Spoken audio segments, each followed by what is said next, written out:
என்னோடு கூட வேதத்தை திருப்பிக் கொள்ளலாம். மத்தேயின் புத்தகம் 16ஆம் அதிகாரம் 13 18 வரை உள்ள வசனங்களை நான் உங்களுக்காக வாசிக்கிறேன். மத்தேயு 16ஆம் அதிகாரம் 13 18 வரை உள்ள வசனங்களை வாசிக்கிறேன். பின்பு இயேசு பிலிப்பு செசரியாவின் திசைகளில் வந்த பொழுது தம்முடைய சீஷரை நோக்கி, மனுஷகுமாரனாகிய என்னை ஜனங்கள் யார் என்று சொல்லுகிறார்கள் என்று கேட்டார். அதற்கு அவர்கள், சிலர் உம்மை யோவான் ஸ்நானகன் என்றும், சிலர் எலியா என்றும், வேறு சிலர் எரேமியா அல்லது தீர்க்கதரிசிகளில் ஒருவர் என்றும் சொல்லுகிறார்கள் என்றார்கள். அப்பொழுது அவர், நீங்கள் என்னை யார் என்று சொல்லுகிறீர்கள் என்று கேட்டார். அதற்கு சீமோன் பேதுரு பிரதியுத்தரமாக, நீ ஜீவனுள்ள தேவனுடைய குமாரனாகிய கிறிஸ்து என்றான். இயேசு அவனை நோக்கி, யோனாவின் குமாரனாகிய சீமோனே, நீ பாக்கியவான், மாம்சம் இரத்தமும் இதை உனக்கு வெளிப்படுத்தவில்லை, பரலோகத்தில் இருக்கிற என் பிதா இதை உனக்கு வெளிப்படுத்தினார். மேலும் நான் உங்களுக்கு சொல்லுகிறேன், நீ பேதுருவாய் இருக்கிறாய், இந்த கல்லின் மேல் என் சபையை கட்டுவேன், பாதாளத்தின் வாசல்கள் அதை மேற்கொள்வது இல்லை. என் அன்புக்குரிய தேவனுடைய பிள்ளைகளே, ஆண்டவராக இயேசு கிறிஸ்துவுக்கும் சீஷர்களுக்கும் இடையே நடந்த ஒரு சம்பாஷணைகளைத்தான் நாம் இங்கே வாசிக்க கேட்டோம். ஒரு நாள் இயேசு கிறிஸ்து தமக்கு அன்பான சீஷர்களை பார்த்து, ஜனங்கள் மனுஷகுமாரனாக என்னை யார் என்று சொல்லுகிறார்கள் என்று கேட்டார். அதற்கு அவர்கள் சொன்னார்கள், சிலர் உம்மை எலியா என்றும், எரேமியா என்றும், தீர்க்கதரிசிகளின் புத்திரர், தீர்க்கதரிசிகளில் ஒருவர் என்றும் சொல்லுகிறார்கள் என்றார்கள். அதுக்கு இயேசு அவங்களை பார்த்து கேட்டார், ஜனங்கள் என்னை சொல்லுவது இருக்கட்டும், நீங்கள் என்னை யார் என்று சொல்லுகிறீர்கள்? உடனே அப்போஸ்தலனாகிய பேதுரு சொல்லுகிறான், நீர் ஜீவனுள்ள தேவனுடைய குமாரனாகிய கிறிஸ்து என்று சொன்ன உடனே இயேசு சொன்னார், மாம்சம் இரத்தமும் இதை உனக்கு வெளிப்படுத்தவில்லை, ஆண்டவரே இதை உனக்கு வெளிப்படுத்தி இருக்கிறார். பேதுருவே, நீ பாக்கியவான், நீ பேதுருவாய் இருக்கிறாய், இந்த கல்லின் மேல் இந்த சபையை நான் கட்டுவேன், பாதாளத்தின் வாசல்கள் அதை மேற்கொள்வது இல்லை. இந்த 18வது வசனத்திலே 3 பகுதிகளை நம்ம பார்க்கிறோம், 3 வார்த்தைகளை பார்க்கிறோம். ஒன்று கல், இரண்டாவது சபை, மூன்றாவது பாதாளத்தின் வாசல்கள். இந்த கல்லின் மேல் என் சபையை கட்டுவேன் என்று ஆண்டவர் சொன்னார். கல் என்கிற வார்த்தையை கேட்ட உடனே நம்ம எல்லாரோட மைண்டுக்கு என்ன வரும்னா, கிறிஸ்து சபைக்கு மூளை கல்லா இருக்கிறார், அவர் கற்பாறையா இருக்கிறார், இயேசு என்கிற கற்பாறையின் மேல் கட்டப்படுகிற சபை என்று நம்ம நினைக்கிறோம், நம்ம சொல்லுகிறோம். அது தவறல்ல. ஆனால் இந்த இடத்தில் சொல்லப்பட்ட கல் என்பது அதற்கு ஒரு படி மேலேயாக ஆண்டவருடைய வார்த்தை என்ன சொல்லுகிறது? இயேசு பேதுருக்கு என்ன சொன்னார்? மாம்சம் இரத்தம் இதை உனக்கு வெளிப்படுத்தவில்லை, தேவனே இதை உனக்கு வெளிப்படுத்தினார். அப்படின்றால் இங்க கல் என்பது எதை குறிக்கிறது என்றால், இயேசு கிறிஸ்துவை குறித்த ஒரு வெளிப்படுத்துதலை குறிக்கிறது.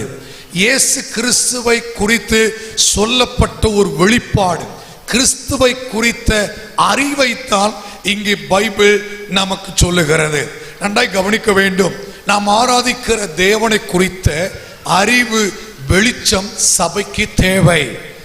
அப்போஸ்தலனாகிய பவுல் எபேசியர் 1ஆம் அதிகாரம் அதனுடைய 17வது வசனத்தை நீங்க வாசி பார்த்தீங்கன்னா, பவுல் ரொம்ப அழகா ஒரு ஜெபம் பண்ணுகிறான். பவுலுடைய ஜெபம் விசுவாசிகளுக்காக அவன் ஜெபம் பண்ணுகிறான். விசுவாசிகளுக்கு நிறைய கஷ்டம் இருக்கிறது, நிறைய பிரச்சனை, நிறைய போராட்டம், நிறைய தேவைகள், அதெல்லாம் விசுவாசிகள் இருந்தாலும் அந்த எல்லா காரியத்துக்காக ஜெபம் பண்ணாம முக்கியமான ஒரு விஷயத்துக்கு அவன் ஜெபம் பண்ணுகிறான்.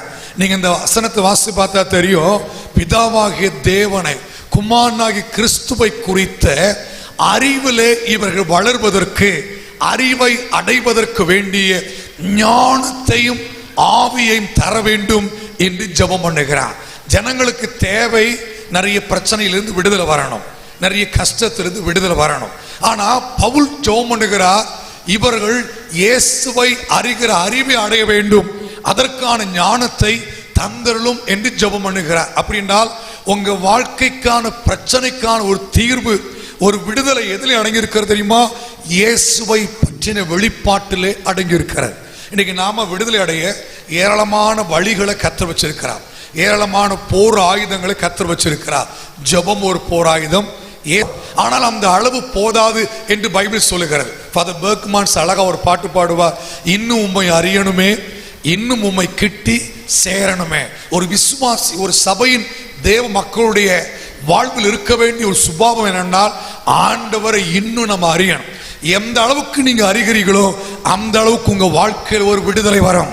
சத்தியம் உங்களை விடுதலையாக்கும். இந்த காலை வேளையில் இயேசு நாமத்தில் சொல்ற, எந்த இடத்துல விடுதலை இல்லையோ, எந்த காரியத்தில் விடுதலை இல்லையோ, எந்த காரியம் உங்களை அடிமைப்படுத்தி வைத்திருக்கிறதோ, நீங்கள் அவரை அறிகிற அறிவுக்குள்ளாக வரும் பொழுது, அவரை அறிகிற அறிவிலே உங்களை நீங்கள் பெருக்கிக் கொள்ளும் பொழுது, நான் சொல்லுகிறேன், உங்களை அறியாத வழியிலே அவர் நடத்துவா. உங்க வாழ்க்கையில் ஒரு பெரிய விடுதலை வரும். கரம் ஏற்றூர் அல்லேலியா சொல்லாமா? அட இருக்கிறீங்களா, போயிட்டீங்களா? இருக்கிறவங்கள ஒரு ஆமீன்னு சொல்லிருங்களே. நீங்க சொல்ற அல்லேலியா எனக்கு ஆளே இல்லைன்றது மாதிரி இருக்குது. பாஸ்டர் முடிக்கிற நேரத்தில் வந்து பிரசங்கம் பண்ணா நிறைய பேர் இப்பவே 3ஆம் வானத்துக்கு, 3rd ஹெவனுக்கு போறதுக்கு ரெடி ஆயிட்டாங்க. சத்தியமா சொல்றேன், தலைகளை நின்று தண்ணி குடிச்சாலும் உங்களை போக விட மாட்டேன். எது 3rd ஹெவன் தெரியுமா? உறக்கம்.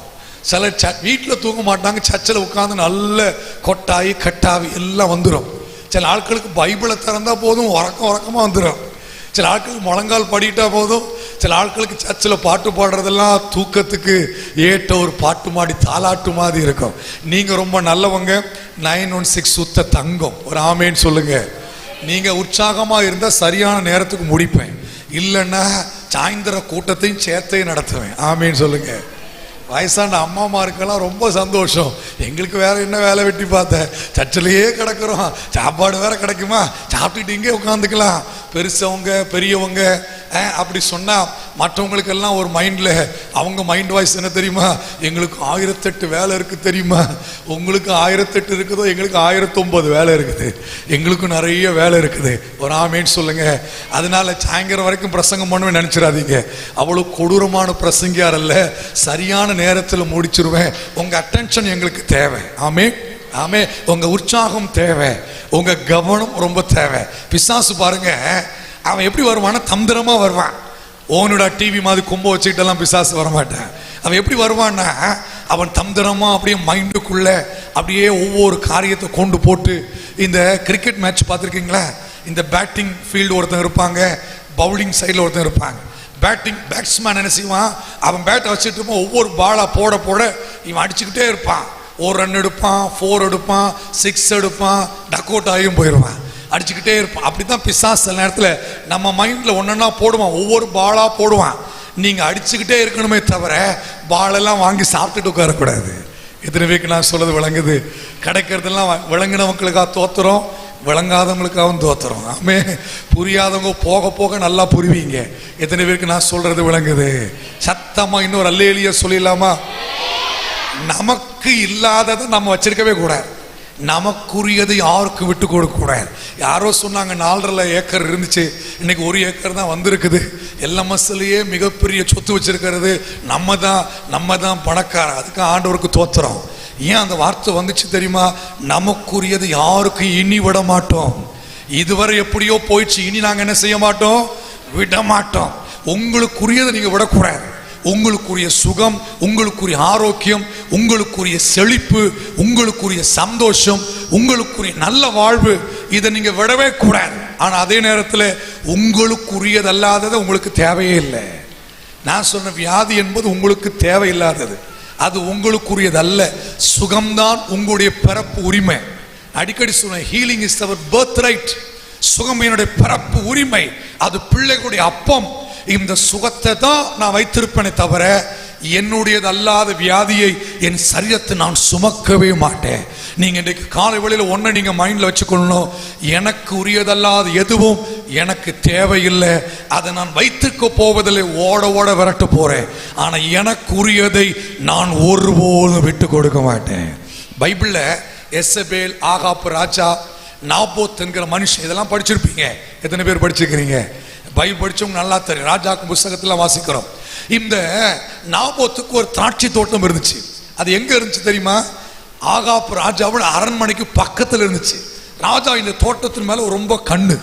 இந்த தோட்டம் எப்படியாவது எடுத்துடணும், நான் அப்படியே சுற்றி வளைச்சு அரண்மனையா வச்சிருவேன் அப்படின்னு அவன் ஆசைப்பட்டான். ஆசைப்படுறது தவறு அல்ல, எல்லாருக்கும் ஒவ்வொரு விஷயத்தை குறித்து ஆசைப்படும். நேராக போய் யார்கிட்ட கேட்டான்? நாபோத்துட்ட கேட்டான். எப்பா இதை கொடுத்துரு, கீரை கொள்ளையாக்கிடுவேன், உனக்கு நான் அதை தரேன் இதை தரேன் எல்லாம் ஆசை காட்டினான். ஆனா நாபோத் என்ன சொன்னான் தெரியுமா? இதை நான் ஒரு இன்ச்சு கூட கொடுக்க முடியாது, ஏன்னா இது என்னுடையதல்ல, என் தகப்பனுடைய சுதந்திரம். ஒரு ஆமேன்னு சொல்லுங்க.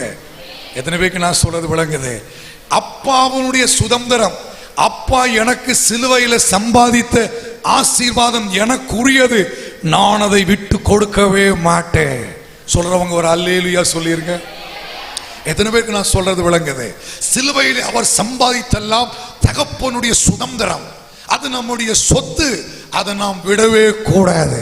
இந்த வியாதியை ஓட ஓட விரட்ட போகிறோம். தரித்திரத்தை ஓட ஓட குடும்பத்தை விட்டு, தேசத்தை விட்டு, சமுதாயத்தை விட்டு, சபையை விட்டு விரட்ட போறோம். நமக்கு உரியதல்லாதது எனக்கு தேவையில்லை, என்னுடையது எனக்கு தேவை. நான் எங்க சர்ச் மக்களுக்காக ஜெபம் பண்ணும் போதும், என் ஊழியத்தோடு கனெக்டடா இருக்கிற மக்களுக்கு ஜெபம் பண்ணும்போதும் 2 காரியத்தை சொல்லி ஜெபம் பண்ணேன். முக்கியமான 2 காரியம். ஒன்று என்ன தெரியுமா? சிக்னஸ் ஃப்ரீ ஃபேமிலி, நோய் இல்லாத குடும்பம், வியாதி இல்லாத குடும்பம். நம்பர் 2 டெப்ட் ஃப்ரீ ஃபேமிலி, கடன் இல்லாத குடும்பம். எத்தனை பேர் நம்புறீங்க உங்க குடும்பத்தை கர்த்தர் அப்படி மாற்றுவார்? இந்த 2ம் பைபிள் சாத்தியம் என்று சொல்லுது. அவர்களில் பலவீனப்பட்டவர்கள் ஒருவரும் இல்லையா? இவர்களில் இஸ்ரவேல் மக்களை பற்றி பைபிள் சொல்லுது. 40 வருஷம் வனாந்தரத்தை நடந்தார்கள். அவர்களில் பலவீனப்பட்டு ஒருத்தரும் இல்லையா? வியாதியஸ்தனா படுத்தா யாரோ மருந்து பார்த்தாங்க, எந்த வரலாறும் பைபிள்ல இல்லை. அவர்கள் ஆரோக்கியத்தோடு நடந்தார்கள். அவர்கள் பஸ்கா அடிக்கப்பட்டது, இரவில் ரத்தத்தை வீட்டு நிலைக்கதை பூசினார்கள், மாம்சத்தை புசித்து அந்த பலத்தோடு 40 வருஷம் நடந்தார்கள். ஒரு பலவீனம் அவர்களுக்கு வரலையா? இப்ப நீங்களும் நானும் கல்வாரிக்கு பிறகு இருக்கிறோம், சிலுவைக்கு பிறகு வாழுகிறோம், புதிய ஏற்பாட்டு சபை மக்களா இருக்கிறோம். உங்களுக்கும் எனக்கும் அதைவிட ஒரு சிறப்பான சுதந்திரம் இருக்கிறது, அது தெய்வீக சுகம். ஒரு அல்லேலூயா சொல்லுங்க. எத்தனை பேர் நம்புறீங்க? வியாதி இருந்து சுகத்தை பெற்றுக்கொள்வது ஒரு பகுதி, வியாதி இல்லாத வாழ்க்கை நோக்கி போவது இன்னொரு பகுதி. நீங்க வியாதியிலிருந்து சுகத்தை பெற்றிருக்கிறீங்க, வியாதியோடு இயேசுவிடத்தில் வர்றீங்க, ஆண்டவர் சுகம் தர, யெகோவா ராஃபா சுகம் தருகிறார். ஆனா இன்றைக்கு ஒரு படி மேல கர்த்தர் உங்களை நடத்த விரும்புகிறார். அது என்ன? வியாதி இல்லாத ஒரு வாழ்க்கைக்கு நேராய் கர்த்தர் நடத்த போகிறார். இயேசுவின் தழும்புகள் நம்மை சுகமாக்கி இருக்கிறது. இயேசுவின் தழும்புகள் நமக்கு ஆரோக்கியத்தை கொண்டு வருகிறது. நீங்க விரும்பணும், நீங்க நம்பணும், நீங்க அதை எதிர்பார்த்தால் அது உங்களுடையதான் மாறும். எத்தனை பேர் நம்புறீங்க? ஒண்ணு தெரியுமா? கிறிஸ்தவ வாழ்க்கையில ஜீம் பூம்பான்னு ஒன்னும் நடக்காது. தலைகளை நின்று தண்ணி குடிச்சாலும் அப்படியெல்லாம் நடக்காது. ஒரு பிரமாணத்தை கர்த்தர் வச்சிருக்கிறா, ஒரு வழியை வச்சிருக்கிறா. அது என்ன வழி தெரியுமா? நீ விரும்புகிறபடி உனக்காக கடவுது, உன் விசுவாசத்தின்படி உனக்காக கடவுள். நீங்க விரும்பினா, நீங்க எதிர்பார்த்தாதான் அவர் கொடுப்பார். நீங்க விரும்பாம எதிர்பார்க்காம கட்டாயப்படுத்தி ஃபோர்ஸ் பண்ணி கர்த்தர் உங்க வாழ்க்கையில எதுவும் செய்ய மாட்டா. ஏன்னா நான் ஆராதிக்கிற தேவன் நல்லவர். எத்தனை பேர் நம்புறீங்க? நீங்க வெளிப்படுத்துற விசேஷத்தை வாசித்து பாருங்க.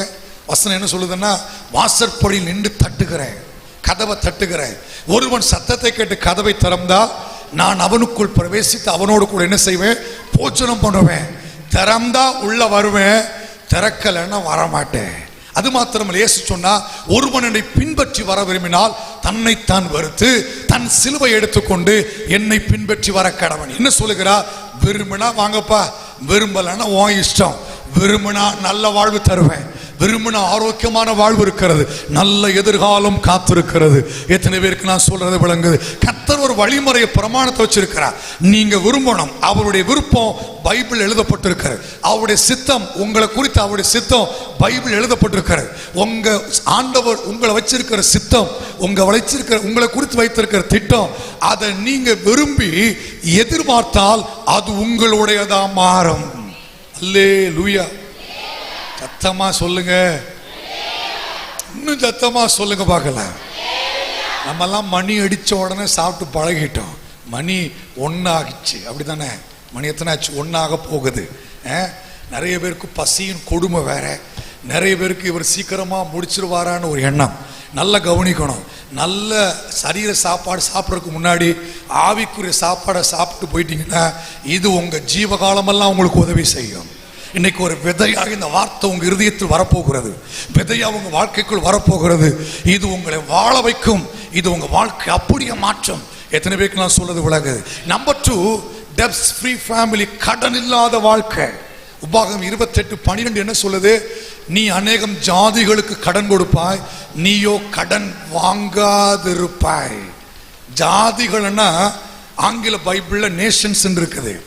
அநேக நாடுகளுக்கு கடன் கொடுப்பாய். பக்கத்து வீட்டுக்காரங்களுக்கு கொடுக்கிற அளவுக்காவது ஆண்டவர் ஆசீர்வதிக்க மாட்டாரா அப்படின்னு உங்க ஜபம் இருந்தா ஆண்டவர் சொல்றா, நாடுகளுக்கு நீ கடன் கொடுப்பாய். காலங்கள் வரப்போக நம்புறீங்களா? தேவனால் எல்லாம் கூடும். சத்தமா சொல்லுங்க பார்க்கலாம்.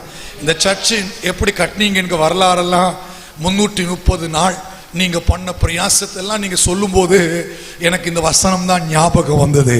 இனி இப்படி ஒரு பிரயாசம் நமக்கு தேவையில்லை, இனி இப்படி ஒரு கஷ்டம் இல்லை, இனி எளிதாய் சுதந்திரிக்கும்படி கர்த்தர் நடத்த போகிறார். எத்தனை பேருக்கு நான் சொல்றது விளங்குது? பாருங்க, கானான் வாக்குத்தத்தம் பண்ணப்பட்ட தேசம். ஆண்டவர் இஸ்ரவேல் மக்கள் கொடுப்பேன்னு சொல்லிட்டார். கானானுக்கு பக்கத்துல வந்துட்டாங்க. இப்போ என்னாச்சுன்னா வேவு பார்க்க சிலர் அனுப்புனாங்க. போயிட்டு வந்த மெஜாரிட்டி மக்கள் துர்ச்செய்தியை பரப்பினார்கள் என்று இருக்குது. எதை பரப்பினாங்களா? துர்ச்செய்தி பரப்பு. உடனே இஸ்ரவேல் ஜனங்களுக்குள்ள ஒரே அழுக. எல்லாரும் துர்ச்செய்தியை கேட்டு அழுது ஒப்பாரி வைக்கிறாங்க. ஆனா 2 பேர் மட்டும் நல்ல செய்தி சொன்னாங்க. யார் தெரியுமா? 2 பேர், யோசுவாவும் காலேபும். இவங்க 2 பேர் என்ன சொன்னாங்க? அவங்க சொன்னதெல்லாம் இருக்கட்டும், எளிதாய் சுதந்திரிக்கலாம், ஈஸி ஆக்சஸ் பண்ணலாம் அப்படின்னு சொன்னாங்க. சொன்னவங்க அந்த கானானுக்குள்ள பிரவேசித்தாங்க. அல்லேலூயா சொல்லுங்க. இன்றைக்கு எது கடினம்னு சொல்றீங்களோ நீங்க அதை சிலுவையில லெகுவாக்கி கற்றுக் கொடுத்திருக்கிறார். ஒண்ணு தெரியுமா? சிலுவையில் அவர் அவ்வளவு பாடுகள் அனுபவிக்கிற என்ன காரணம்? கஷ்டமான கடினமான பகுதியை அவர் நமக்காக ஏற்றுக்கொண்டு சுலபமானதை நம்மகிட்ட கொடுத்துட்டார். அல்லேலூயா சொல்லுங்க. நம்மளால சுமக்க முடியாத, நம்மளால கிரகிக்க முடியாத பாடுகளை அவர் சிலுவையில் சுமந்து ஏற்றுக்கொண்டு விசுவாசத்தினாலே அதை நீங்கள் சுதந்திரங்கள் என்கிற ஒரு அற்புதமான வழிமுறையை கர்த்தர் வச்சிருக்கிறார். அப்ப நீங்க எளிதாய் சுதந்திரிப்பீங்கன்னு சொன்னீங்கன்னா எளிதாய் சுதந்திரிப்பீர்கள். என் அப்பன் சிலுவையில் சம்பாதிச்ச சொத்து தெய்வீக ஆரோக்கியம், நல்ல ஐஸ்வர்யம் உள்ள செழிப்பான ஒரு வாழ்க்கை. நான் தரித்திரத்தில் இருக்க மாட்டேன், வறுமையில் இருக்க மாட்டேன், கடன் பாரத்தில் இருக்க மாட்டேன். கண்டிப்பா எனக்கு ஒரு நல்ல காலம் பிறக்கும். கண்டிப்பா என் கொம்பை கர்த்தர் உயர்த்துவா. அநேகருக்கு கொடுக்கிறவனா நான் மாறுவேன், ஆசீர்வதிக்கப்பட்டவனாய் மாறுவேன் என்கிற வெளிச்சத்தில் நீங்கள் நடக்க ஆண்டவர் நமக்கு உதவி செய்வாராக. ஆமேன் சொல்லுங்க. அவரை அறிகிற அறிவு ரொம்ப முக்கியம். அவர் நல்லவர். எத்தனை பேர் சொல்றீங்க நல்லவர்? பைபிள்ல ஆண்டவரை பற்றி அற்புதமான ஒரு வார்த்தை இருக்கு.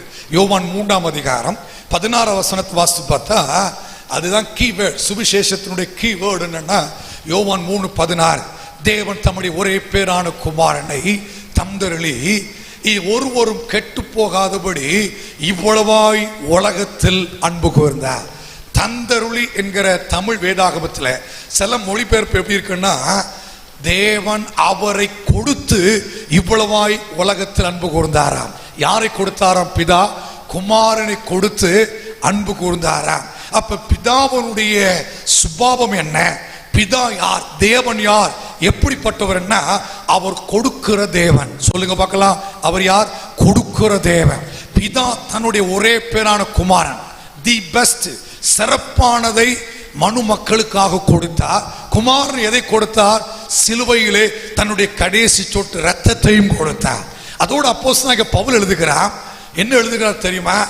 அவரோடு கூட மற்றெல்லாவற்றையும் நமக்கு அருளாதிருப்பது எப்படி? அவரையே நமக்கு கொடுத்தார் என்றால் மீதி எல்லாம் நமக்கு தேவையான சொத்து, சுகம், ஐஸ்வர்யம், நல்ல வாழ்வு, நீடித்த வாழ்வு எல்லாவற்றையும் அருளாதிருப்பது எப்படி? எப்படிப்பட்ட ஒரு தேவன்?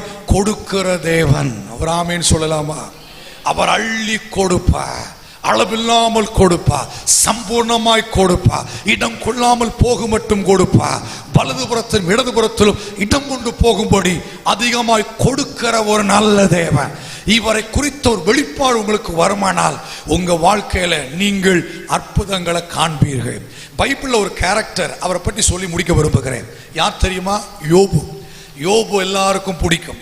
சில அம்மாமார் ஜோம் அனுபவம் பார்த்துருக்கீங்களா? ஆண்டவரே யோபு போல எங்களை சோதிச்சிங்களா, ஆண்டவரே யோபு போல எங்களை நடத்தினீங்களா ஆண்டவரே அப்படின்னு ஜோம் பண்ணுவாங்க. அதை அப்படியே நிறுத்திட்டு யோபுடைய மறுபக்கத்தையும் கொஞ்சம் பார்க்கணும். 41ஆம் அதிகாரம் வரைக்கும் யோபுடைய கஷ்டமும் யோபுடைய புலம்பலும். 42ல் கிளைமேக்ஸ் அப்படியே மாறிச்சு. அவன் இழந்ததை 2 மடங்கா கர்த்தர் அவனுக்கு கொடுத்தா. ஒரு அல்லேலூயா சொல்லுங்க. நிறைய அம்மா யோபு போல சோதிக்கப்பட்டிருந்த இன்னைக்கு யாரும் நிலைச்சு நிற்கவும் முடியாது. யோபு ஒரு பெரிய பணக்காரன், ஐஸ்வர்யவான், 10 பிள்ளைங்க, இதெல்லாம் அவனுக்கு இருந்துச்சு. ஆனா எல்லாம் ஒரே ராத்திரில போயிடுச்சு. ஒரே ராத்திரில பிச்சைக்காரன மாறிட்டான். மார்பல சாய்ந்திருக்கிற மனைவி கஷ்டத்தை பார்த்துட்டு என்ன சொன்னா தெரியுமா?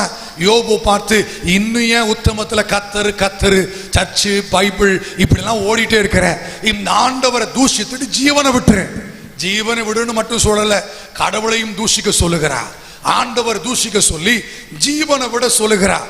உடனே இந்த யோபு ஒரு பெரிய தீர்க்கதரிசி போல இவன் ஒரு ஸ்டேட்மெண்ட் விடுறான். இவன் என்ன சொல்றான்? மருத்துவர் என்ன சொன்னான் தெரியுமா? ஆண்டவரத்து நன்மையை பெற்ற நாம் அவடத்திலிருந்து தீமையை பெறாமல் இருப்பது எப்படி? யோபுட மைண்ட்ல கடவுளை குறிச்சு ஒரு தப்பான அபிப்பிராயம் இருந்துச்சு. அது என்ன தெரியுமா? ஆண்டவர் நல்லவர் தான், ஆனா சில நேரத்தில் தீமையும் செய்வார் அப்படின்னு ஒரு தப்பான மைண்ட் செட். பைபிள் அப்படி சொல்லவே இல்லை. தேவன் நல்லவராக இருக்கிறார். தாவீது திரும்ப திரும்ப சொல்லுகிறார், கர்த்தர் நல்லவர், அவர் கிருபை என்றும் உள்ளது. ஒருவராய் பெரிய அதிசயங்களை செய்கிறவரை துதியுங்கள், அவர் நல்லவர், அவர் கிருபை என்றும் உள்ளது. அவர் நல்லவர் மட்டும்தான், அவர் தீமை செய்கிறவர் அல்ல. தீமை கண்டிராத சுத்த கண்ணர், எந்த தீமைக்கு அவர் காரணர் அல்ல. ஆமென் சொல்லுங்க. இந்த வீடு கட்டுமான பணி செய்யும் போது இந்த கட்டுமான பணி சிமெண்டும் மணலும் சேர்த்து ஒரு கலவையாக்கி கட்டடத்தை கட்டுறது போல யோபு ஆண்டவர் அப்படி ஒரு கலவையா பார்த்தா. அவர் நல்லவர், ஆனா அதே நேரத்தில் பொல்லாதவர் அப்படின்னு பார்த்தா. இப்ப யோபு அப்படித்தான் நினைச்சான். அப்படி நினைச்சதுனால அதைத்தான் சொன்னான். யோபுனுடைய இன்னொரு ஸ்டேட்மெண்ட் என்ன தெரியுமா? நிர்வாணியாய் தாயின் கர்ப்பத்திலிருந்து வந்தேன், நிர்வாணியாய் அவ்விடத்திற்கு திரும்பி போகிறேன் அப்படின்னு சொல்லிட்டு அதோட நிறுத்தின பரவாயில்ல. கூட ஒன்ன சொன்னா என்ன தெரியுமா? கர்த்தர் கொடுத்தார், கர்த்தர் எடுத்தார், கர்த்தருடைய நாமத்துக்கு ஸ்தோத்திரம். ஸ்தோத்திரம் பண்றதுக்கு வேற ஒன்றும் அவருக்கு கிடைக்கல. கர்த்தர் கொடுத்தார் ஸ்தோத்திரம்னு சொன்னா பரவாயில்ல. இவர் கூட ஒன்ன சேர்த்துட்டா, மசாலா சேர்த்துட்டா. என்ன தெரியுமா? கர்த்தர் எடுத்தா. எங்கேயுமே அவர் எடுக்கிறவர் அல்ல, அவர் கொடுக்கிறவர் மட்டும்தான். கையை தட்டி நல்ல ஆண்டவர் ஸ்தோத்திரம் பண்ணலாம். எடுக்கிறவன் பிசாசு, எடுக்கிறவன் அழிவின் சக்தி, எடுக்கிறவன் வானமண்டலத்தின் பொல்லாத ஆவிகள். அவர் கொடுக்கிறவ கொடுத்து கொண்டே இருப்பா. போதும் என்று சொல்லும் அளவுக்கு அமுக்கி குலுக்கி சரிந்து விழும்படி உங்கள் மடியில போடுவார். நம்புறீங்களா? சொல்லுங்களா, ஆமேன்னு சொல்லுங்களேன். அவர் கொடுக்கிறவர் நம்பினீங்கன்னா அவர் உங்க வாழ்க்கையில கொடுக்கிறத எவராலும் தடுக்க முடியாது. எனக்கு திருமணமாகி ஒரு குழந்தை பிறந்தது. 1 மாதத்துல குழந்தை தவறிச்சு. அப்போ டாக்டர்கள் ட்ரீட்மெண்ட் கொடுத்துட்டு இருந்தாங்க. நான் என் சர்ச் மினிஸ்ட்ரியை முடிச்சுட்டு வேகம் ஹாஸ்பிட்டல் போகிறேன். உள்ளே என்ட்ராகும்போது டாக்டர் சொல்லிட்டாங்க, இனி இந்த பிள்ளை செத்து போச்சு, I am very sorry Franklin, I cannot help you அப்படின்னு சொல்லிட்டாங்க. உள்ளே போன NSU வார்டில் என் மனைவி பிள்ளையை தடவி கொண்டு அழுது கொண்டு இருக்கிறேன். நான் என் மனைவியை பார்த்து சொன்னேன், யோபு சொன்னதான் தான் சொன்னேன். கர்த்தர் கொடுத்தா, கர்த்தர் எடுத்தா, கர்த்தருக்கு ஸ்தோத்திரம், மற்றவங்களை போல துக்கப்பட்டு அழாத அப்படின்னு சொல்லிட்டு மற்ற ஃபார்மாலிட்டிஸ் எல்லாம் பண்ணி ஊர்ல இருந்து தாய் தகப்பன் எல்லாரும் கிளம்பி வராங்க. டாக்டர்கள் சொன்னாங்க, மார்ச்சரியில் பிள்ளைய வைக்க முடியாது, சின்ன பிள்ளை, அதனால NSUலேயே வச்சிருக்கிறோம், உயிரோடு இருக்கிற பிள்ளைகளோடு சேர்த்து வச்சிருக்கிறேன், சீக்கிரமாக ஃபார்மாலிட்டியை முடித்து எடுத்துட்டு போங்க அப்படின்னாங்க. அதுக்கு பிறகு எல்லாரும் எங்களை பார்க்குறவங்க எல்லாம் வந்து விசாரிக்க வரவங்க சொன்னாங்க, குளிப்பிள்ளை மடிப்பிள்ளை, ஒரு பிள்ளை குளிக்க போச்சுன்னா சீக்கிரத்தில் மடியில் இன்னொரு பிள்ளை வரும். நாங்களும் அவங்க சொன்ன வார்த்தை எப்படி நம்பணும்? அப்படி சீக்கிரத்தில் அடுத்த குழந்தை வரப்போகுது அப்படின்னு எதிர்பார்த்தா 3.5 வருஷமா ஒன்றும் நடக்கலை. எவ்வளவோ முயற்சி எடுத்து பிளான் பண்ணி ஒன்றும் நடக்கலை. 3.5 வருஷத்துக்கு பிறகுதான் கர்த்தர் மண்டையை கொட்டி பேசின மாதிரி ஆண்டவர் இடைபட ஆரம்பித்தா. நீ இவ்வளோ நாள் என்ன மக்களுக்கு ஸ்டேட்மெண்ட் கொடுத்த? கர்த்தர் கொடுத்தா, கர்த்தர் எடுத்தா. இந்த ஸ்டேட்மெண்ட் தான் உன் வாழ்க்கையில் தடையை கொண்டு வருகிறது. நான் கொடுக்கிறவர் மட்டும்தான், எடுக்கிறவர் அல்ல. ஆண்டவரே மன்னியும்னு சொல்லிட்டு மாற்றி பேச ஆரம்பிச்சேன். மலடி பிள்ளை தாட்சியாக்கி அவளை சந்தோஷமாய் குடியிருக்க பண்ணுகிற கர்த்தர் என் மனைவி பிள்ளை தாட்சியாக்குவா. பிரசவ வேதனை படும்பொழுது ஆண் பிள்ளையை பெற்றாள். மலடியை பிள்ளை தாட்சியாக்குற தேவன், அதோடு கூட பிரசவிக்க பண்ணுகிற தேவன், பிரசவத்தை தடுக்கிறவர் அல்ல. பிள்ளைகள் கர்த்தரால் வருகிற சுதந்திரம். கர்த்தர் எனக்கு சீக்கிரம் குழந்தை பாக்கி தரப்போகிறார் அப்படின்னு சொல்ல ஆரம்பிச்சோம். இதுக்கிட சொந்தக்காரங்க நிறைய பேர் 1000 வார்த்தை சொன்னாங்க. நாங்கள் ஒன்றும் கேட்காதனால நிறைய பேர் என் மனைவிட வயிற்று பார்த்து, இந்த வயிற்றில் இனி ஆண் குழந்தை சுமக்க மாட்டாய் அப்படின்லாம் சாபத்தை சொன்னாங்க. அப்பெல்லாம் கஷ்டமா இருந்துச்சு. ஆனால் என் மனைவிட்ட நான் சொன்னேன், கன்ஃபார்ம் பண்ணி ஆம்பிள்ளையை தான் சுமக்க போறாய். இந்த சவாலை கர்த்தர் கேட்டா கர்த்தர் பதில் கொடுப்பா. நம்ம கன்ஃபஸ் பண்ற வார்த்தை கொடுக்கிற தேவன் வானத்தின் பலகணிகளை திறப்பா.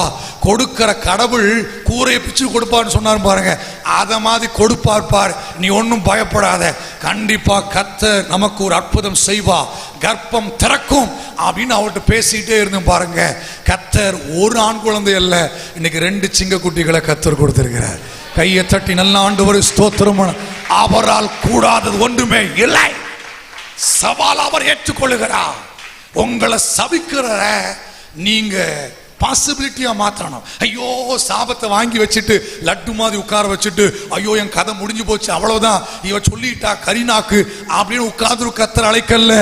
சாபத்தை கேன்சல் பண்ணுகிற அதிகாரத்தை கர்த்தர் வச்சிருக்கிறார். ஏன்னா சிலுவையில பாவத்தை மட்டும் மன்னிக்கல, உங்க சாபத்தையும் சுமந்தா. இனி ஒரு சாபமும் இல்லை. நம்புறவங்க அல்லேலூயா சொல்லுங்க. மரத்தில் தூக்கப்பட்டவன் சபிக்கப்பட்டவன் பிரமாணத்தின்படி இயேசு நமக்காய் சாபமாகி நியாயப்பிரமாணத்தின் சாபத்துக்கு நீங்களாக்கி மீட்டு கொண்டா. இனி ஒரு சாபமும் இல்லை. தலைமுறை சாபங்கள் இயேசுவை ஏற்றுக்கொண்ட உடனே அது கேன்சல் ஆகிறது. இனி என் தலையின் மேல் நீதிமானின் சிரசின் மேல் ஆசீர்வாதங்கள் தங்கும். கையை தட்டி சொல்லுங்களேன், ஆசீர்வாதம் தங்கும், ஆசீர்வாதம் தங்கும். இதுவரைக்கு வந்து போகிறது அல்லவா, பணம் வருதுன்னு தெரியாது, போகிறதும் தெரியல. இயேசு நாமத்தில் சொல்றேன், இனி தங்கும், உங்க குடும்பத்தில் தங்கும். கையின் பிரயாசத்தை நீ சாப்பிடுவார், அந்நியர்கள் சாப்பிடுகிற சூழ்நிலை வராது. கர்த்தர் உங்களுக்கு யுத்தம் பண்ணுவார். எப்ப யுத்தம் பண்ணுவார்? அவரை கொடுக்கிறவராய் பார்க்க பார்க்க, அவரை அறிய அறிய அடைக்கப்பட்ட வாசல் திறக்கும். ஏராளம் தாராளமாய் அவர் கொடுக்கிறதை அனுபவிப்பீர்கள். எத்தனை பேருக்கு நான் சொல்றது விளங்குது? இவ்வளவு ஒரு நல்ல தேவனை தெய்வமாய் கொண்ட நாம் பாக்கியமான்கள், நாம் விசேஷமானவர்கள். நமக்கு நிகராக இந்த பூமியில் ஒருவனும் கிடையாது. எத்தனை பேர் நம்புறீங்க? நம்ம ஆண்டவரை பார்த்து பாட்டு பாடுவோம், கர்த்தாவே தேவர்களில் உமக்கு ஒப்பானவர் யார்? அவருக்கு ஒப்பானவர் யாருமே இல்லை. அவருக்கு நிகர் அவர்தான். பரிசுத்தத்தில் அவருக்கு நிகர் அவர்தான். உண்மையில் அவருக்கு நிகர் அவர்தான். அவர் வேறு யாரோடும் கனெக்ட் பண்ண முடியாது. அவ்வளவு தன்னிகரற்ற உண்மையான ஒரு ஜீவன் உள்ள தேவன் அவர். உங்களுக்கும் எனக்கும் இருக்கிறார். ஒரு ஆமீன் சொல்லுங்க பார்க்கலாம். ஆனா அவர் திரும்ப நம்மளை பார்த்து ஒரு பாட்டு பாடுகிறார். என்ன பாட்டு தெரியுமா? ரட்சிக்கப்பட்ட ஜனமே உனக்கு ஒப்பானவர் யார்? கையை தட்டி நல்ல ஆண்டவருக்கு நன்றி சொல்லுங்க. ரட்சிக்கப்பட்ட ஜனமே உனக்கு ஒப்பானவர் யார்? மோசேக்கு ஆண்டவர் சொன்னார், யோசுவாவுக்கு ஆண்டவர் சொன்னார், பூமியில் உயிரோடு இருக்கும் நாள் மட்டும் ஒருவனும் உன்னை எதிர்த்து நிற்பதில்லை, உன் மேல கை போடுவதில்லை. நான் மோசையோடு இருந்த போல உன்னோடும் கூட இருப்பேன். ஆமேன் சொல்லுங்களேன். உங்க கூட இருக்கிறாரா? இருக்கிறாருன்னா தொடர்ந்து இருப்பா. வந்து வந்து போகவே மாட்டார். அவர் காகம் கிடையாது, அவர் நல்ல கர்த்தர். நோவா காலத்துல தண்ணி வெட்டி போட்டு அறிந்து கொள்ளறதுக்கு ஒரு காகத்தை விட்டான். அது போக்கும் அரத்துமா இருந்துச்சான். திடீர்னு பார்த்தா பேழைக்குள்ள இருக்கும், திடீர்னு பார்த்தா வெளியே போயிருக்கும், திடீர்னு பார்த்தா பேழைக்குள்ள இருக்கும். நிறைய விசுவாசிங்க சபையில காகங்களா இருக்கிறாங்க. ஒரு வாரம் வருவாங்க, 9 வாரம் காணாது. அப்புறம் திடீர்னு மாமியார் வீட்டுக்கு போறவங்க வந்து உட்கார்ந்துருப்பாங்க. நிறைய பேர் சர்ச்சைன்னா மாமியார் வீடு நினைச்சுக்கிறாங்க. இல்லை இல்லை, சர்ச் என்பது சர்ச் அஸ் எ ஃபேமிலி, நம்ம குடும்பம். ஆமீன் சொல்லுங்களே. எப்போதும் வந்தடையத்தக்க கண்மலை கவனிக்கணும். சபை ரொம்ப முக்கியம், தேவ பிரசன்னம் ரொம்ப முக்கியம், தேவாலயம் ரொம்ப முக்கியம். இந்த கட்டிடம் அல்ல தேவாலயம், நம்ம தான் அவருடைய ஆலயம். இந்த ஆலயத்திலும் தேவன் வருகிறார், தங்குகிறார். நம்ம கூடி வராம இந்த ஸ்ட்ரக்சருக்கு ஒரு மதிப்பே கிடையாது. நீங்கள் தான் தேவ ஆலயம். ரட்சிக்கப்பட்ட அனைவரை கர்த்தர் சபையில் சேர்த்து கொண்டு வருகிறாரா? தேவன் அறிகிற அறிவு ரொம்ப முக்கியம். அது உங்க வாழ்க்கையில வெளிச்சத்தை கொண்டு வர. நம்பர் 2, இரண்டாவது இந்த வசனத்தில் பார்க்கிறோம், சபை. சபை என்பது ரொம்ப முக்கியமான ஒன்று. ஆண்டவர் சொல்ல என் சபை என்று சொல்லுகிறார். நம்ம சொல்றோம் ஏன் சபை? தர்மபுரம் எல்எம்எஸ் திருச்சபை எங்க சபை. உண்மைதான், உங்க சபை தான். நீங்க உரிமை பாராட்ட வேண்டிய எல்லா சாத்தியமும் உங்களுக்கு இருக்குது. ஆனா ஒன்ன மைண்ட்ல வைக்கணும், இந்த சபைக்காகத்தான் இயேசு ரத்தம் சிந்தினார். அவர் தன்னுடைய சுய ரத்தத்தினாலே சம்பாதித்ததுதான் சபை. அவருடைய ரத்தத்தினால் மீட்கப்பட்டதுதான் சபை. சபை ஏற்படுத்தினது கர்த்தர், சபையை நடத்துகிறது கர்த்தர், சபையை ஆசீர்வதிக்கிற கர்த்தர். சபையை சேர்த்துக்கொள்ள மத்திய ஆகாயத்தில் அவரே நமக்காக வருகிறார். ஆமென் சொல்லலாமா? அதனால்தான் பவுல் சொல்லுகிறார், சபை கூடி வருதலை சிலர் விட்டு விடுவதில் எப்படி இருக்கணுமா? விட்டு விடாமல் இருக்க வேண்டும். சிலர் விட்டுறாங்க, நம்ம விடவே கூடாது. எல்லா கூட்டங்களுக்கு வாங்க, எல்லா ஜபங்களும் கலந்து கொள்ளுங்க. சாக்கு போக்கு சொல்லுகிற நேரம் அல்ல. அப்படியே ஆண்டவரை அப்படி சாதாரணமா எடுத்துட்டு, அவர் சாதாரணமானவர் அல்ல, அவர் அசாத்தியங்களை செய்கிறவர். எத்தனை பேருக்கு நான் சொல்றது விளங்குது? அவர் உங்கள் தகப்பன், அவர் உங்கள் மேல் நினைவாயிருக்கிறார். ஆலயத்தை விட்டுறாதீங்க, சபை கூடுவதை விட்டுறாதீங்க. எந்த அளவுக்கு சபையோடு இணைஞ்சு ஊழியம் செய்யுங்க, தொடர்ந்து செய்யுங்க, வருக மட்டும் செய்யுங்க. ஒருவன் எனக்கு ஊழியம் செய்தால் பிதாவானவர் கனம் பண்ணுவார். இந்த உலகத்தில் அவார்டு கிடைக்கும், கண்டிப்பா கிடைக்கும். ஆனா பிதாவிடத்திலிருந்து கண்டிப்பா ரிவார்டு கிடைக்கும். அவர் உங்களை கனப்படுத்துவார். அன்பின் பிரயாசத்தை மறக்கவே மாட்டார். இந்த சர்ச்சில் சின்ன சின்ன என்ன வேலை செஞ்சாலும் உதவி செஞ்சீங்க பாருங்க, மனுஷன் மறக்கலாம், கர்த்தர் மறக்க மாட்டா. அதுக்கேற்ற பலன் உண்டு. தீர்க்கதரிசி நாமத்தின் மீட்டம் ஒரு கலசம் தண்ணி கொடுத்தாலும் அதற்கேற்ற பலன் அடையாமல் போக மாட்டீர்கள். நம்ம நினைக்கிறோம் பலன் எல்லாம் செத்த பிறகு பரலோகத்தில் போய் தான் கர்த்தர் கிரீடத்தை தருவார். அதுவும் தருகிறார், இந்த பூமியிலும் அவர் தருகிறார். எத்தனை பேர் நம்புறீங்க? ஒரு ஆமேன்னு சொல்லுங்க. என் நாமத்தின் நிமித்தம் தகப்பனையோ தாயோ எல்லாவற்றையும் விட்டவன் எவனோ அவன் இப்பொழுது இம்மையில் 100 வீடுகளையும் மறுமையில நித்திய ஜீவனையும் பெறுவானா. வெறும் மறுமையில ஜீவனை மட்டும் சொல்லல, இந்த பூமியில அவனுக்கு 100 வீடு வரவா. தேவனுக்கா இழந்தவன் தரித்திரனா இருக்க முடியாது. உங்க நேரத்தை ஆண்டவருக்கா ஸ்பெண்ட் பண்ணீங்களே, உங்க சரீர உழைப்பு ஆண்டவருக்கா உழைச்சிங்களே, உங்க காரியங்களை பணத்தை ஆண்டவர் கொடுத்து கர்த்தரை கனம் பண்ணீங்களே, கர்த்தர் உங்களை சும்மா விட மாட்டா. கொடுங்கள், அப்பொழுது உங்களுக்கு கொடுக்கப்படும். எத்தனை பேருக்கு நான் சொல்றது விளங்குது? கொடுக்கிற விஷயத்துல 2 பகுதி இருக்கு. ஒண்ணு என்ன தெரியுமா? நீங்க ஏழைக்கு கொடுத்தீங்கன்னா கர்த்தருக்கு கடன் கொடுக்குறீங்க, அதை அப்படியே திரும்ப கொடுக்கிறாரா. ஏதோ விதத்துல 100 ரூபாய் கொடுத்தீங்கன்னா ஏதோ சுப்பிரபாதத்துல கர்த்தர் உங்களுக்கு திருப்பி 100 ரூபாய் கொடுப்பா. ஆனா தேவ ராஜ்யத்துக்கு, தேவ ஆலயத்துக்கு, தேவனுக்கு கொடுக்குறீங்க பாருங்க, அது அப்படியே ரிட்டர்ன் ஆகாது. அது ஆமிக்கு குளிக்கு சரிந்து விழும்படி உங்க மடியில போடப்படுமா. ஒரு அல்லேலூயா சொல்லுங்களேன். கர்த்தருக்கு கொடுத்தீங்கன்னா அது பல மடங்கா திரும்ப வரும். பல மடங்கு பெருக்கத்தை அவர் கொடுப்பா. உங்க பெருக்கத்துக்கு அதைத்தான் ஒரு பிரமாணம் வச்சுக்க, விதைப்பும் அறுப்பும் பூமி உள்ளளவு ஒளிந்து போவதில்லை. எவ்வளவு பெருக்கமான ஆசீர்வாதம் வேணுமோ அவ்வளவுக்கு நீங்க விதைக்கணும். ஏன்னா உங்க பணம் ஒரு விதை, நீங்க பேசுகிற வசனம் இருக்கு பாருங்க, அது ஒரு விதை. நீங்க எந்த அளவுக்கு விதைக்கிறீங்களோ அந்த அளவுக்கு அறுவடையை பெற்றுக் கொள்வீர்கள். சிறுக விதைக்கிறோம் சிறுக அறுப்பான், பெருக வரைக்கும் பெருக அறுப்பா. எவ்வளவு அறுவடை வேணும் என்பது உங்களை பொறுத்து இருக்குது. அதுக்கேற்ற விதத்தில் விதைக்கும். நீங்க விதைக்கிறத ஆண்டவர் சும்மா விடவில்லை, விதைக்கிறவனுக்கு ஏற்ற அறுவடையை கர்த்தர் உங்களுக்கு தருவா. உங்க களஞ்சியங்களை பூர்ணமாய் நிரப்புவா. உங்க சந்ததி அப்பத்திற்கு இறந்து தெரிவது இல்லை, கர்த்தரால் ஆசீர்வதிக்கப்பட்டவர்களாய் நிற்பார்கள். சபை கூடி வருதலை விட்டு விடாதீங்க. முடிக்க போகிறேன். சபையை குறித்து சொல்லும்போது பைபிள்ல 2 அத்தி மரத்தை பற்றி பார்க்கிறோம். ஒன்று வழியோரத்து நடப்பட்டு இருந்துச்சு, ஒன்று திராட்சை தோட்டத்துக்கு நடப்பட்டு இருந்துச்சு. வழியோரத்து நடப்பட்ட அத்தி மரம் ஆண்டவர் கனியை தேடின பொழுது கனி இல்லை, இலை மட்டும்தான் இருந்துச்சு. அதை சபித்தார், பட்டு போச்சு. அதுக்காக பரிந்து பேச ஒருத்தருமே வரல. ஆனா திராட்சை தோட்டத்தில் ஒரு அத்தி மரம் நடப்பட்டு இருந்துச்சு. திராட்சை தோட்டத்தை எவரும் அத்தி மரத்தை நடவே மாட்டாங்க, திராட்சை செடியை தான் நடுவாங்க. ஆனா அத்தி மரத்துக்கு கிருபையா ஒரு வாய்ப்பு கிடைச்சி. இன்னைக்கு உங்களுக்கும் எனக்கும் கிருபையா சர்ச்சில் வரைக்கும் ஒரு வாய்ப்பு கிடைச்சி உண்டா இல்லையா? நம்ம நீதியெல்லாம் அழுக்கான கந்த, நம்ம தகுதி உடையவனா நினைச்சு பார்த்தா ஜென்மத்துக்கு எவனும் தகுதியாக முடியாது. நம்மை தகுதிப்படுத்த இயேசு ரத்தம் இருந்தனால நம்மை தகுதிப்படுத்தி சபையிலே நம்மை ஆண்டவர் நட்டிருக்கிறார். சபையிலே நடப்பட்ட மரமா கத்த வச்சிருக்கிறார். சபையிலே கத்த நம்மை கூட்டி சேர்த்திருக்கிறார். இது கிருபையினால வந்தது. எத்தனை பேர் சொல்லுங்க கிருபையினால வந்தது? எல்லாமே கிருபையினால தான் வந்துச்சு. அப்ப கிருபை அந்த ஒரு வாய்ப்பு அத்தி மரத்துக்கு கொடுக்கப்பட்டது. இந்த அத்தி மரம் கனி கொடுக்க தவறிச்சு. எஜமானுக்கு கோவம் வந்துச்சு, இடத்தை கெடுக்குது, நேரத்தை விரயமாக்குது, இதை வெட்டி போடுவேன்னு சொன்ன உடனே தோட்டக்காரன் வந்து பரிந்து பேசுகிறான், வேண்டாம் ஆண்டவரே, இந்த வருஷம் இருக்கட்டும், கொத்துவேன், எரு போடுவேன், இல்லாவிட்டால் பிறகு பார்த்து கொள்ளலாம். கவனிக்கணும், 2 அத்திமரம், ஒன்னு வழியோரம், இன்னொன்னு திராட்சைத்தோடு நடப்பட்ட அத்திமரம். வழியோரத்தில் நடப்பட்ட அத்திமரத்தை சபிக்கும் பொழுது பரிந்து பேச ஒருத்தரும் வரல. ஆனா திராட்சை தோட்டத்தில் நடப்பட்ட அத்திமரத்தை வெட்டி போட முற்படும் பொழுது பரிந்து பேச ஒரு தோட்டக்காரன் வருகிறான். இந்த காலை வேளையில் ஆண்டவர்களோடு பேசுகிறார், நீ வழியோரமா நடப்பட்ட அத்திமரமா அல்லது சபையாகிய திராட்சை தோட்டத்தில் நடப்பட்ட அத்திமரமா? வழியோரம் என்றால் பரிந்து பேச ஒருத்தர் இருக்க மாட்டான். ரட்சிக்கப்பட்டு இயேசுவை ஏற்றுக்கொண்டால் நீங்கள் கிறிஸ்து என்கிற குடும்பத்துக்குள்ள வந்துட்டீங்கன்னா, திராட்சை தோட்டத்துக்குள்ள வந்துட்டீங்க. உங்களுக்காய் பரிந்து பேச ஒருவர் இருக்கிறார். அவர் யார் தெரியுமா? ஆண்டவராக இயேசு கிறிஸ்து. இயேசு இந்த உலகத்தில் செஞ்ச ஊழியம் நம்ம எல்லாருக்கும் தெரியும். 3.5 வருஷம் அவர் செஞ்ச ஊழியத்தெல்லாம் நம்ம பைபிள்ல வாசிக்கிறோம். ஆனா 2000 வருஷமா அவர் பரமேறி பிதாவின் வலது பார்சத்தில் உட்கார்ந்து அவர் இன்றைக்கு செய்கிற ஊழியத்தை சபை மறந்துச்சு. நிறைய பேருக்கு தெரியாது. அவர் என்ன செய்கிறார்? நமக்காய் பரிந்து பேசுகிறார். He is our advocate.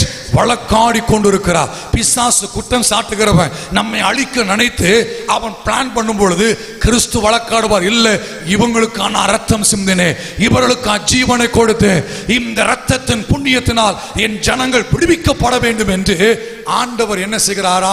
பரிந்து பேசுகிறாரா? இந்த கிருபை யாருக்கு தெரியுமா?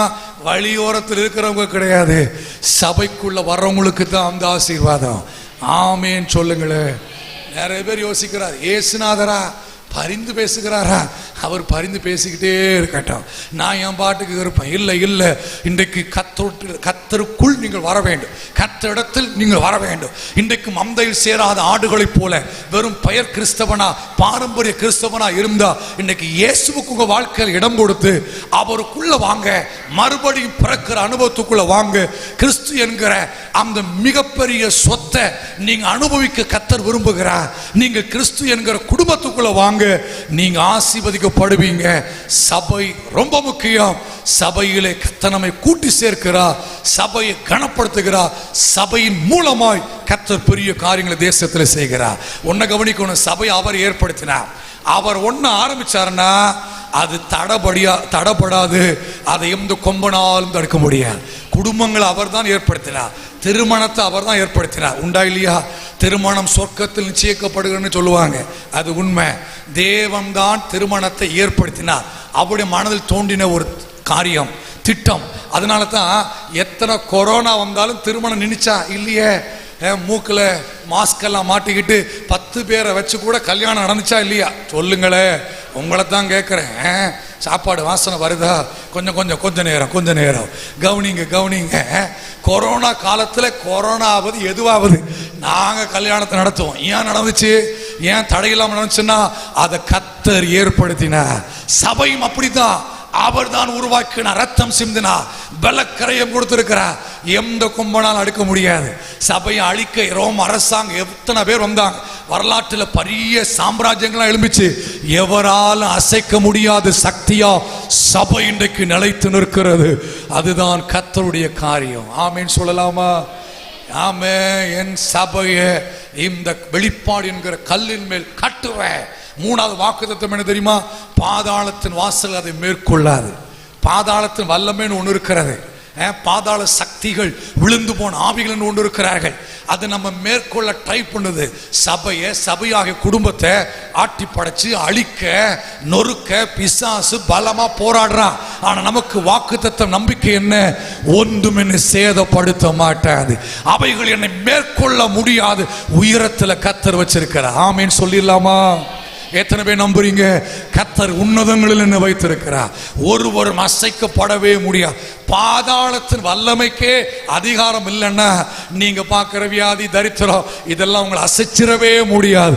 எது வந்தாலும் நானோ ஜீவனுள்ளோர் தேசத்தில் நடப்பே, உம்முடைய அதிசயங்களை விவரிப்பே, சாகாமல் பிழைத்திருந்து உம்முடைய அதிசயங்களை விவரிப்பே. என் சத்துருக்கள் மத்தியிலே ஒரு பந்தி எனக்கு ஆயத்தப்படுத்தப்படும். எனக்கு பைபிள்ல பிடிச்ச ஒரு வசனம் என்ன தெரியுமா? என் சத்துருவே, நான் விழுதலை குறித்து நீ சந்தோஷப்படாத. நான் விழுந்து போயிட்டேன், என் பொருளாதாரத்தில் விழுந்துட்டேன், ஆரோக்கியத்தில் விழுந்துட்டேன், எல்லா சூழ்நிலை விழுந்து உடஞ்சி நொறுங்கி போய் இருக்கிறேன், இவ்வளவுதான் இவன் கதை, இனிமே எழும்ப முடியாது அப்படின்னு நீ சந்தோஷப்படாத. உனக்கு ஒரு ரிசல்ட் தெரியல, நான் விழுந்தாலும் எழுந்திருப்பேன். ஏன்னா என்னை எழும்ப பண்ணுகிற ஒரு தேவன் இருக்கிறார். எத்தனை பேர் நம்பர் நற்செய்தி அதான், எழும்ப பண்ணுகிற ஒரு தேவன் எனக்கு இருக்கிறார். விழுந்து போன தாவீதின் கூடாரத்தை அவர் கட்டி எழுப்புவா. தலைமுறையா நிர்மூலமானதை எல்லாம் கர்த்தர் உங்களுக்கா எனக்கா கட்டி எழுப்பி உங்களை உயர்ந்த ஸ்தலத்தில் அவர் வைக்க போகிறார். நம்புறீங்க? ஒரு அல்லேலூயா. இன்னும் சத்தமோ ஒரு அல்லேலூயா சொல்லலாம். பாதாளத்தின் வல்லம் உங்களை மேற்கொள்ள முடியாது. எந்த தீய வல்லமைகள் உங்களை தொடவே முடியாது. நீங்க ஆட்டுக்குடி ரத்தத்தினால் மூடப்பட்டிருக்கிறீர்கள். ஒண்ணு தெரியுமா? இயேசு கிறிஸ்து ரத்தம் சகல பாவங்களை மட்டும் நீக்கலங்க. இயேசு ரத்தம் உங்களை பாதுகாக்கிற ரத்தம். நம்புறீங்களா? இஸ்ரவேல் மக்கள் ஆண்டு விடுதலை பண்ணி வெளியே கொண்டு வர போகிற அன்று இரவு பஸ்கா அடிக்கப்பட்ட பாஸ் ஓவர். வீட்டுக்கு ஒரு பழுத ஆட்டுக்குட்டி எடுத்து அடிச்சு ரத்தத்தை நிலைக்காதவரை பூசி வச்சாங்க. இரவலை சங்கார தூதன் வருகிறான். சங்கார தூதனால் மரண ஆவி, மரண தூதன் வருகிறான். அவன் பார்க்கிறான், எந்த வீட்டில் நிலைக்காத ரத்தம் பூசப்பட்டதோ அந்த வீடை விட்டு அவன் கடந்து போனான். அந்த ஆட்டுக்குட்டி ரத்தத்துக்கு அவ்வளவு வல்லமைன்னா ஆட்டுக்குட்டியானோட ரத்தத்துக்கு எவ்வளவு வல்லமை இருக்கிறது. நீங்க வீட்டை விட்டு வெளியே போகும்போது கணவன் மனைவி பிள்ளைங்க இயேசு ரத்தத்தை அவங்களுக்குள்ள மறைச்சு அவங்கள ஸ்தோத்திரம் பண்ணி ஜெபம் பண்ணி அனுப்புங்க. எதுவும் சேதப்படுத்த முடியாது. பாஸ்டர், என் பிள்ளை பைக் ஓட்டல பாஸ்டர், ஃப்ளைட் ஓட்டுக்கிறான், ஹெலிகாப்டர் ஓட்டுறான், பறக்கிறான். எல்லாரும் சொல்றாங்க இது எங்க போய் உடஞ்சி நொறுங்க போகுதோ தெரியாது, இதுக்கு என்ன ஆகுதோ தெரியாது. சில அம்மா பார் பிள்ளைங்க வெளியே போனா, புருஷன் வெளியே போனா வயிற்றுல நெருப்பை கட்டிக்கிட்டு பக்கு பக்கு பக்குன்னு அழுதுகிட்டே இருப்பாங்க. அப்படிலாம் அழ வேண்டிய அவசியம் இல்லை. இயேசு ரத்தத்தை பயன்படுத்துங்க. உங்க மேல, பிள்ளைகள் மேல, குடும்பத்து மேல டெய்லி ஆட்டுக்குடி ரத்தத்தை நாங்கள் பூசுகிறோம் அப்படின்னு ரத்தத்தின் புண்ணியத்தினால் வீட்டை அப்படியே முத்திரை போட்டு தைரியமா போங்க. ஒண்ணு உங்களை தொடவே முடியாது. எத்தனை பேர் நம்புறீங்க? அப்படி ரத்தத்துல ஜீவன் இருக்கு, ரத்தத்துல வல்லமை இருக்கு. ரத்தம் நம்மை பாதுகாக்கும், நம்மை அப்படியே எல்லா இக்கட்டுக்கும் விலக்கு காக்கும். எத்தனை பேர் நம்புறீங்க? பாசான் தேசத்து பலத்தை இறுதிகள் வந்தாலும் ஒன்னும் தொட முடியாது. ஒன்னும் தொட வாதை உன் கூடாரத்தை அணுகாது. பொல்லாப்பு உனக்கு நேரிடாது. நேரிடாதான். கண்ணை மூடி நம்புங்க. அவர் சொன்ன ஆகும், அவர் கட்டளையிடா நிற்கும். பொய் சொல்ல மனுஷன் அல்ல, மனுபுத்திரன் அல்ல. அவர் தேவாதி தேவன், அவர் உண்மை உள்ளவர். என்னை அழைத்தவர் உண்மை உள்ளவர், முடிவு வரைந்து என்னை நடத்த வல்லவராய் இருக்கிறார்.